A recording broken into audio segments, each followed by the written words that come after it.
It is the Friday before a game, and that means we have to break down the Cincinnati Bengals here on the Locked On Vikings podcast. Welcome in.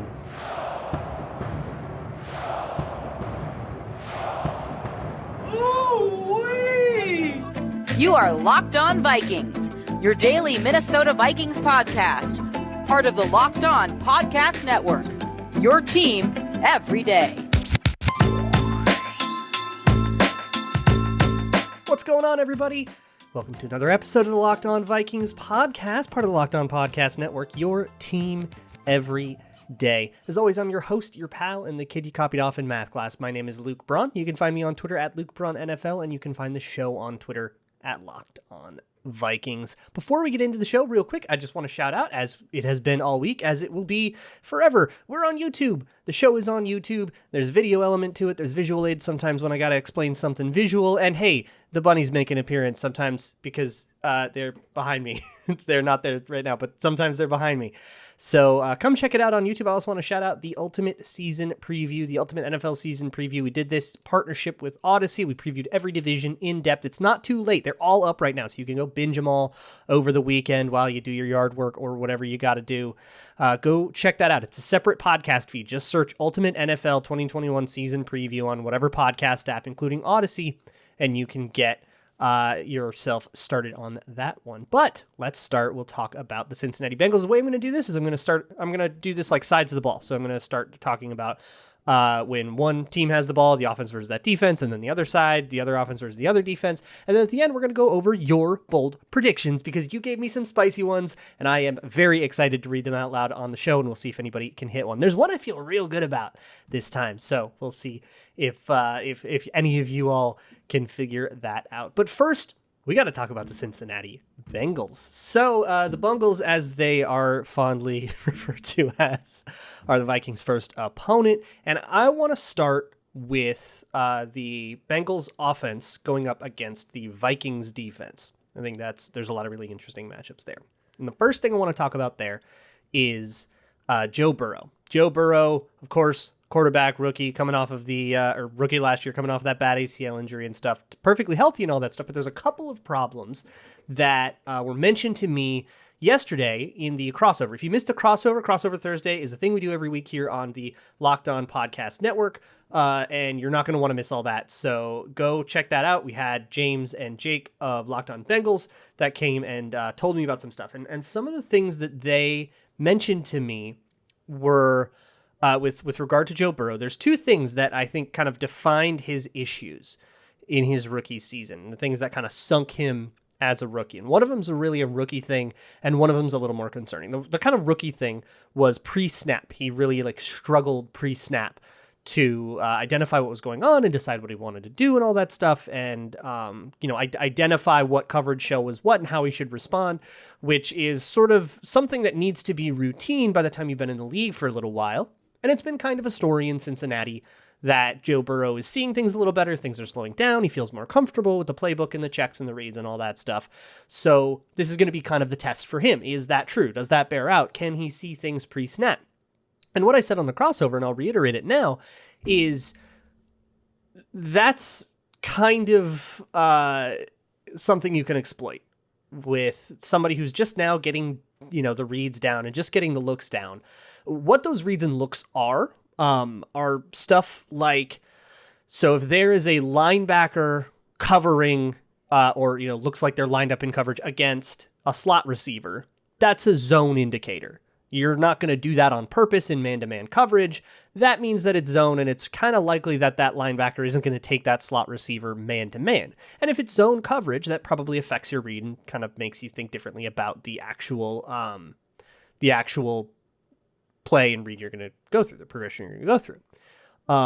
And so what you can do with that is disguise the coverage. You can put a linebacker out over the slot receiver. It'll be man coverage, and in fact, the safety's got that guy. But if you do that, you can trick the quarterback into thinking it's something else, right? And in that way, you can kind of exploit the things Joe Burrow just learned. So if he's still getting comfortable with it, you can add that extra layer. If he's getting comfortable with the basics, you can kill him at, the 201 level, if you will. And the other thing, and the thing that's like a little bit more concerning, is that he has this arm strength issue. And this is concerning because it dates all the way back to college. He has this issue where he just doesn't put a lot of velocity on the balls, and it shows up a lot. His deep passing is really suspect. And a lot of people, when they hear arm strength, they hear deep passing. If you want a more in-depth version of that take, and it's much more than deep passing is the take. If you want a much more in-depth version, you can scroll all the way back to a Locked On Vikings episode we did after the draft where I was talking about Kellen Mond, where arm strength kind of defines his game. And how arm strength is a lot more than can pass deep, can throw the ball far. It's more about velocity. And the thing about velocity is it affects timing and it affects space. Everything is intertwined in football. So when you have an arm strength issue, not only is it about getting the ball and delivering it on time, but you can test tighter windows if you have a quicker arm. Again, very much a Kellen Mond thing. He tests windows that are too tight because he has the arm strength to get away with it, but that's like a bad habit that he needs to get rid of. For Burrow, and I don't know if this bears out, but this is kind of how arm strength tends to manifest itself. It makes every cornerback's job easier, because they don't have to be as tight on the guy. Once the ball is thrown, you have time to catch up and make a play on it. And you can kind of back off, give it a little more space. And that means that if you did give up a little bit of separation, but Joe Burrow can't deliver that ball on time, and he's going to know what he can and can't get away with, then he won't try that, and he won't test a window. So you can afford to get beat a little. Here's the thing. The offensive and defensive line is where I think the Vikings have the biggest advantage. I think along the entire trenches on this side of the ball, I don't see a place where the Bengals have any advantage in any one-on-one matchup. If you look, the closest thing I think they have is Jonah Williams versus DJ Wonnum, who gets to start presumably at defensive end.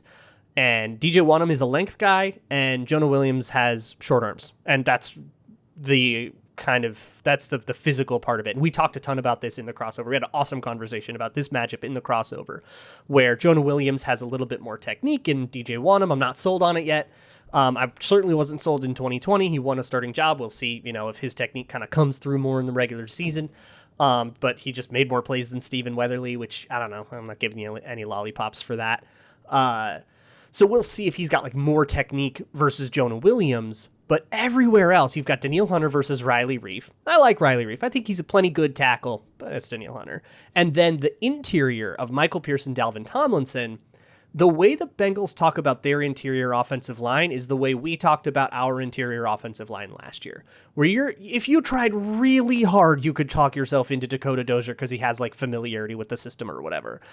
But we all kind of knew he was going to be bad. And the way the Bengals talk about, Quentin Spain and they've got a guy coming off of surgery. They have Xavier Su'a-Filo. They've got problem guys on that interior that I don't think it's responsible to trot those guys out and expect to have your line be taken seriously. I think Michael Pierce can eat against those guys. So I don't know if Joe Mixon gets the big... a lot of people are saying start Joe Mixon in fantasy and all that stuff.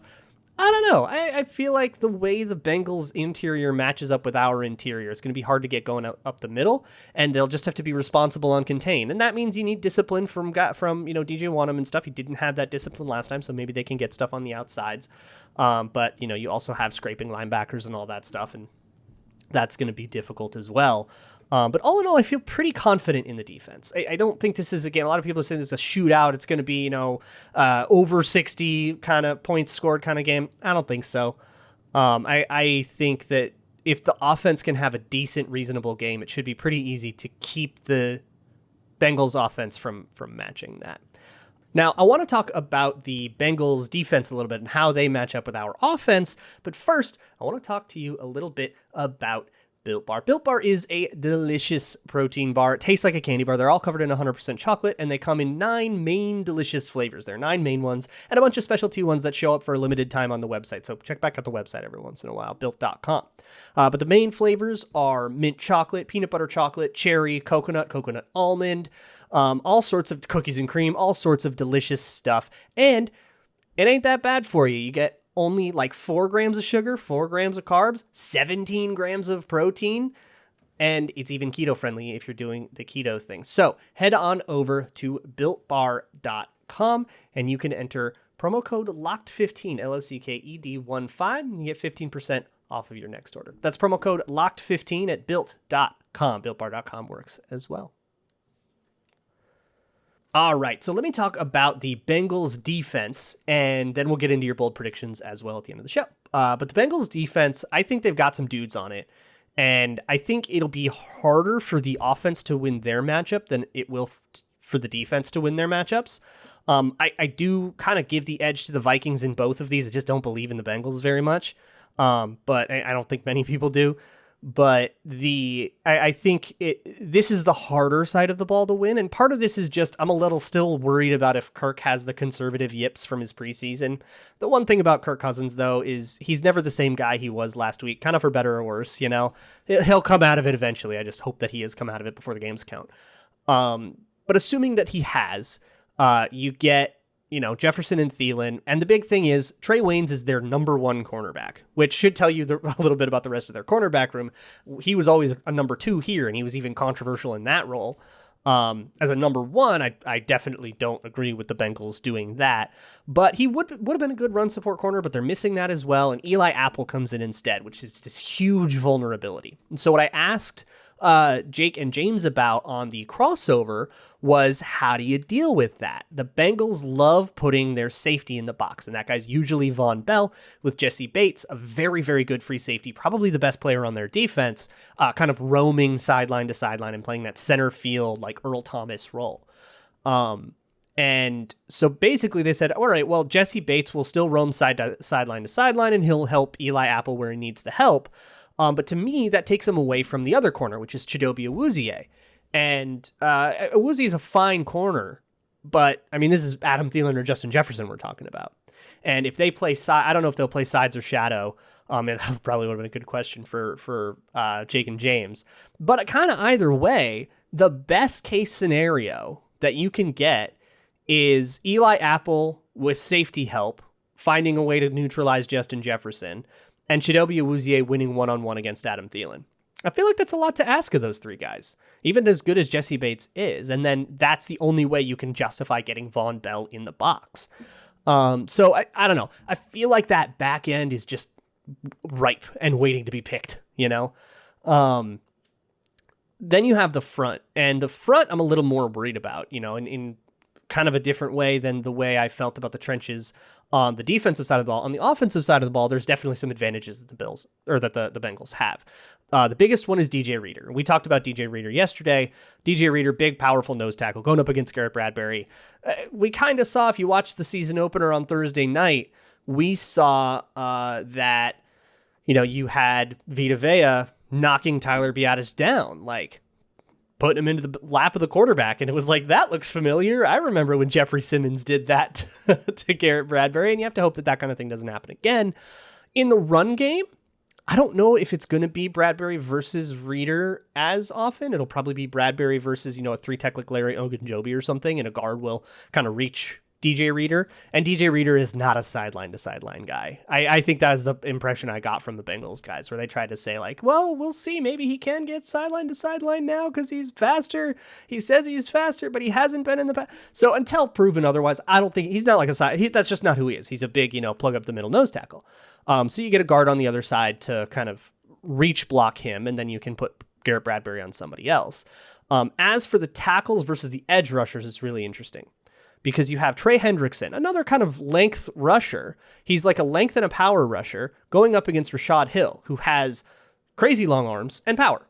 But like, if there ever were a matchup that exploits Rashad Hill, it's not really Trey Hendrickson. Trey Hendrickson's a good rusher, and Rashad Hill's a suspect pass blocker, so might get some wins just based on Rashad Hill making mistakes, and the matchup doesn't matter. But stylistically, I think this matchup favors Rashad Hill more than future matchups will for him. And then, you know, of course, you have Brian O'Neill, hopefully holds it down on the other side, and hopefully in the interior, even with DJ Reader and Ogunjobi and stuff, hopefully the guards can hold up. But I think the key to this game is really on the offensive side of the ball is going to be deep. And it's going to be, how can you make Jessie Bates wrong? And it's going to be a mental game between Kirk Cousins and Jessie Bates. And if Jessie Bates can find, you know, if he can find where Eli Apple needs help and go over there and help him, and everybody else is one-on-one, the Bengals might have a chance to win enough of those matchups to make this a game. But if you can either lure Jessie Bates away from Eli Apple, force him to go do something else so that you get Eli Apple in a one-on-one situation and then exploit that. And, over the course of a game, you might just see it. If you can pull that off, then I think you have a chance to really break this game wide open. And I do think that, if I were the Bengals, I'd pull Vonn Bell out of the box. I just don't think you have the luxury of doing this. And I would just say, okay, it's on DJ Reader and the linebackers. You just got to stop Dalvin. But I think, Dalvin Cook versus DJ Reader will also be a very interesting mental matchup because Dalvin Cook is very good at making the guy defend the wrong of his two gaps when he has to cover two gaps. DJ Reader will be the guy covering two gaps. That's the point of the nose tackle in the Bengals defense. And Dalvin Cook's really good at making that guy wrong. So it'll be a really difficult thing to see if Reader can read his keys on Dalvin Cook or will Dalvin Cook, really get it going. But here's the thing. The way I see this game in total is it just seems like so much stuff has to go right for the Bengals to fight the Vikings to a draw. And that's not being particularly optimistic about, Patrick Peterson and Bashaud Breeland. Like, yeah, say they're toe-to-toe with Jamar Chase, who's got the dropsies, and Tyler Boyd or T. Higgins. Like, that's not a world-beaten wide receiver group. It's a solid group. It's a good group, but it's not, what we can see from, like, the Bucs or Cowboys, right, where, like, Michael Gallup's, like, the fourth best receiver on the team. Like, that's not... it's a good group, and the Vikings corners might fight those guys to a draw, which is not a compliment to the Vikings corners. But, then you have Harrison Smith also wreaking havoc up in there. I don't know if Anthony Barr is going to play. Doesn't seem like he will. The injury report, he was downgraded to a DNP on Thursday. He apparently had some soreness, according to Mike Zimmer. It's a pretty bad sign. But Tyler Conklin was upgraded to full participation with his hamstring, so it seems like he'll go, and everybody else is a full. I don't think Christian Darrisaw will go. He's still limited. He's still doing very little. But he wouldn't play anyways. It'll be Rashad Hill regardless. So there's your injury report. All in all, it just seems like there is a perfect storm where the Bengals win this game. And that perfect storm looks like, a lot of these individual matchups going the Bengals' way. They need to win a lot of coin flips to really get the better of the Vikings here. But ultimately, I just don't think that they're talented enough. I think they're still in the middle of a rebuild, and I just don't think that they get it. So that's why I took the Vikings -3 in this one. I don't really do score predictions, but I'll do line predictions. So I would take the Vikings -3. I think this is not going to be the most challenging thing that they have to put up with all year. If they can't win this one, they probably don't deserve to be taken seriously, to be honest with you.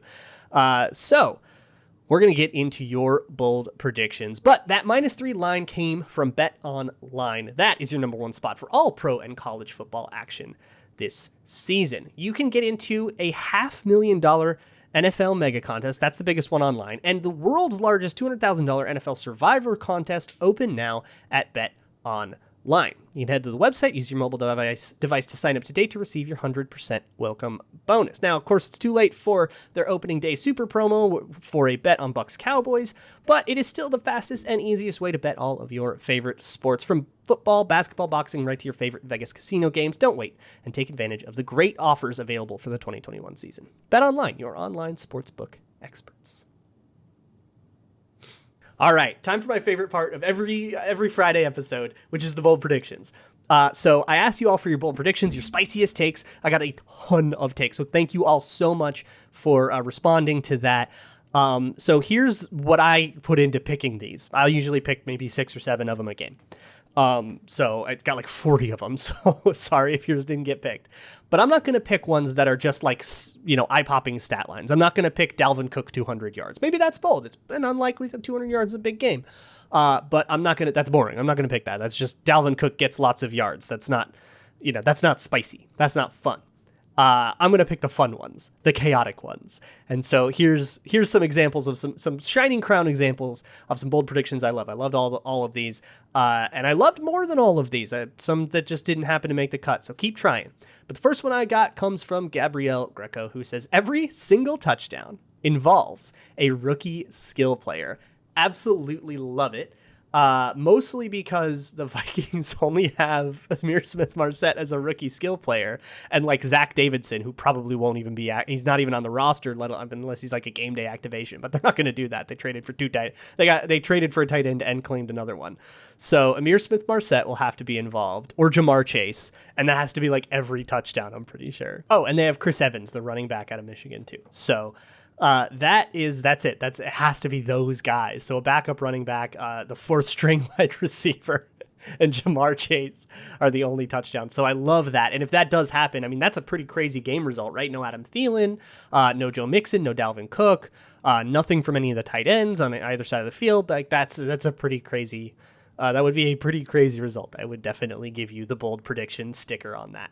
The next one comes from Skull or whatever, who says ISM will have more return yards in this game than the Vikings had all of last season. So last season, the Vikings had a whopping and very nice 69 punt return yards. That was it. So 69 punt return yards in a game would be pretty substantial. I would definitely give you that in the bold. More substantial would be the 722 kick return yards that they had. I don't think you're going to get that in this one, but like imagining the game that would come in, like the an 800-yard kick return, like it would have to be like a kick return touchdown, and then what do they have to do? They have to kick off, and then like another kick return touchdown on the other way. Like it'd have to be like kick return touchdown, kick return touchdown. They would have to be going back and forth probably, or big long play touchdowns or whatever to get like 700-yard returns or something like that. It would be like a weird Madden glitch game, like something John Boyce would have done at Super Bowl at SB Nation. Dan Speck says we repeat the entire offensive line false start, and Zim has a stroke. We'll take the Zim stroke out of this, but an entire offensive line false start again would be pretty funny and is kind of plausible. A rare enough event that I count it as bold, but it's plausible. So the thing about an entire offensive line false start, and I actually included this because there was one in the Thursday night game after Dan Speck sent this tweet, which feels cosmic. But basically what that means is the center got the snap count wrong. So let's say all right, we're going to go on 2, right? The snap count is 2. And then the center thought it was 3 for whatever reason, some miscommunication. So on 2, everybody thinks it's going to be there and the entire offensive line goes, but the center doesn't snap the ball. Well, the way false starts are measured is, the play starts when the ball is snapped, not when the quarterback thinks the snap count is. So technically it's false start everybody, even though it's the center's fault that everybody went. That's a perfectly plausible mistake to make week 1. Snap count miscommunication, certainly nothing the Vikings aren't perfectly familiar with, and something that just happened to the Cowboys. And their, I think, second-year center is Tyler Biadasz. Biadasz, I think is how I say it. So perfectly plausible, although certainly not likely. So I'll give you the bold prediction sticker there if that happens. Martin P. says Dalvin Cook has more total yards than the Bengals' entire team. That is awesome. So that's way cooler, right? Than Dalvin Cook gets 200 yards and 3 touchdowns, right? That's a big fantasy day, but that's not like bold prediction. Bold prediction is Dalvin Cook outgains the entire Bengals. That is awesome because it requires a monster game by Dalvin Cook and also a monster game by the defense. I like how you said the Bengals' entire team, not the Bengals' entire offense. So if there are return yards, be it through turnovers or special teams, I am absolutely counting it. And if you are still right in spite of all of that, well, good on you, Martin. Tone Setter Matthias says Kirk Cousins pick 6 on the first drive and then lights out. And I love this one because it's specific enough to be bold, but it also totally tracks in our heads. So here's the thing about Kirk Cousins in 2020. And this is something I tried a lot to look into, but I couldn't find a good stat that illustrated it. But he was horrible in the opening drives of halves. If Kirk Cousins in the opening drives of each half and Kirk Cousins in the rest of the drives were diametric opposites, he just would come out funky in the out of the locker room, and then he'd have to take a drive to settle down. It was just kind of something that plagued him in 2020. So this could totally happen if it feels right, So a pick 6 on the first drive, and then he plays lights out. Now, what counts as lights out? I don't know. We'll call it as we see it. But I love the specificity, and I love the vibes. And the last one that I'm going to read here today comes from Kurt with 2 C's, who says there will be a total of 7 touchdowns scored in the game. Only 3 of them will be from the offenses. So that's a beautiful chaos, right? You have 7 touchdowns. You would have to have 4 touchdowns between both defenses and both special teams units. Yeah, sure. Let's do it. Let's get weird. And certainly 2 teams that were pretty undisciplined last year. But we'll see. There's a lot more veteran presence on the Vikings this year, so we'll see if they can't get their poop in a group, as it were. So that is the last thing that we get to talk about before the Bengals actually play. I'll be watching these bold predictions with a keen eye as the game goes on, and then on Monday we'll reconvene. We'll break down whatever happens. In the meantime, you can check out the Locked On Bets podcast. Get your grambles straight with your boy Q and handicapping expert Lee Sterling. You can find that wherever you find your favorite podcasts, just like this show. I will see you all on Monday. You can find me on Twitter in the meantime at Luke Braun NFL. Shows on Twitter at Locked On Vikings. See you all then, and as always, Skol.